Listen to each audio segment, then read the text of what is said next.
Vídeo 2. Conselhos de Direitos. O que é isso? Os Conselhos de Direitos são instâncias de participação e controle social com representação paritária da sociedade civil e do governo.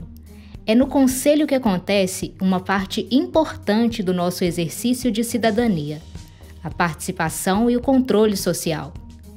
Estes são assuntos que já aprofundamos no primeiro vídeo desta formação.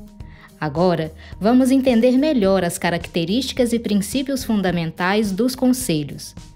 Para ser real, oficial, o conselho, seja ele nacional, estadual, municipal ou distrital, deve existir por força de lei, ou seja, deve ser criado por uma lei aprovada pelo Legislativo e sancionada pelo Executivo ou por decreto municipal. Essa lei é que define a composição do Conselho, a abrangência da sua atuação, institui os fundos de recursos financeiros e a responsabilidade do Poder Executivo de providenciar a infraestrutura física e técnica para o funcionamento das atividades. Uma característica fundamental dos conselhos é a autonomia, ou seja, embora tenha vínculo administrativo com o Poder Executivo, não são subordinados a uma secretaria, gabinete ou governo. Como são espaços de articulação entre o poder público e a população, é interessante que, durante todo o processo de criação dos conselhos, exista diálogo, pois é este o seu real propósito e o que irá garantir que funcionem. Um importante pilar da democracia, os conselhos devem ser sempre paritários. Isso quer dizer que devem ter o mesmo número de representantes do governo e da sociedade. Os órgãos governamentais indicam as pessoas que irão representá-los e a sociedade civil elege seus representantes. Os conselhos devem seguir o princípio da pluralidade. Afinal, não existe um só jeito de envelhecer, de viver a infância, de adolescer ou mesmo de ser mulher, pessoa com deficiência ou indígena.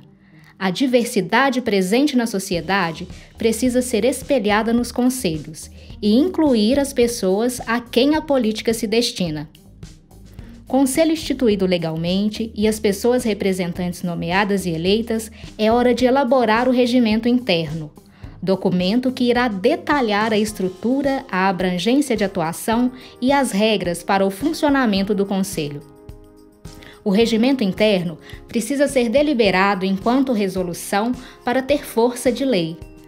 Todas as pessoas que compõem o Conselho devem estudar o regimento interno e dele se apropriar. Inclusive, ele deve ser periodicamente revisado e atualizado. O regimento interno apresenta alguns termos como composição, que define o número de representantes governamentais e da sociedade civil, apontando os órgãos públicos e perfis de organizações sociais e representantes do público-alvo da política que participam enquanto conselheiros. Plenário é o colegiado formado pelas pessoas conselheiras, titulares e suplentes, que têm o direito à voz e a voto, e demais pessoas ou organizações sociais interessadas no debate, com direito à voz. É onde os assuntos são debatidos e as decisões são tomadas de forma democrática. É o órgão deliberativo soberano do Conselho. Ele tem o poder de monitorar e incidir nas políticas públicas e na aplicação de recursos do fundo, de debater e votar as pautas apresentadas e definir todo o processo de funcionamento do Conselho, inclusive como, quando e onde são realizadas as plenárias, que devem ser amplamente divulgadas e abertas à participação.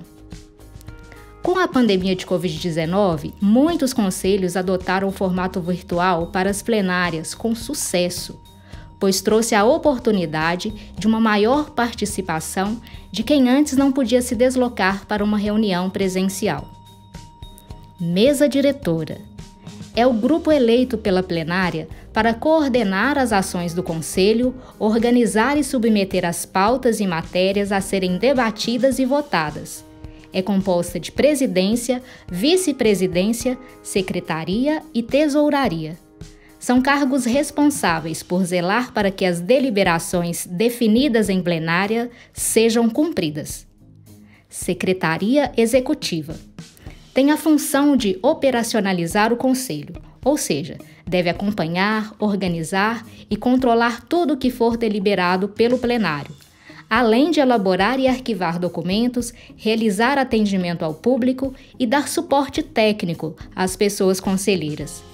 A equipe da Secretaria Executiva é designada pelo governo, que deverá ainda providenciar toda a estrutura física necessária para o melhor funcionamento e execução das atividades. Comissões temáticas servem para a distribuição de tarefas e o aprofundamento e análise das pautas discutidas nas plenárias. As comissões são definidas por temas como, por exemplo, de diagnóstico, de acompanhamento das políticas, de orçamento e finanças, de normas, de inscrição e acompanhamento de organizações, de seleção de projeto, entre outros. As comissões elaboram relatórios, documentos e pareceres que são encaminhados à mesa diretora para análise e, em seguida, para deliberação da plenária. Grupos de trabalho.